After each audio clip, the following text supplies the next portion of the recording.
These days, there are a lot of choices when it comes to charcoal, so it's important to know what you're getting. Charcoal comes in two forms: lump charcoal and briquettes. Lump is charcoal in its rawest form. It is simply wood that has been charred.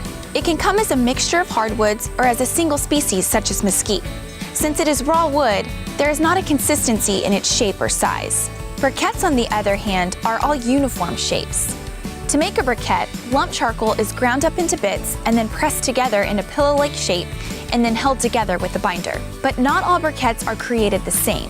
Be sure to use hardwood briquettes for an all-natural fire.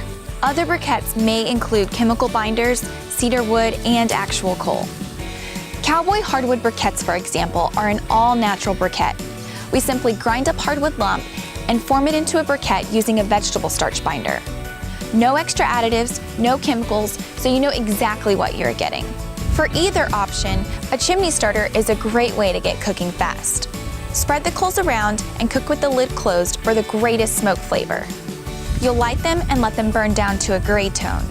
While both lump and briquettes are great fuel sources for grilling and smoking, lump will give you more authentic wood smoke flavor. Lump charcoal tends to burn hotter and cleaner than briquettes, whereas briquettes tend to be easier to maintain a steady and consistent temperature throughout the cook. So depending on your style or what you're cooking, either could be right for you. Or mix them together to get the best of both worlds. There's no wrong way as long as you're happy with the results. Good luck!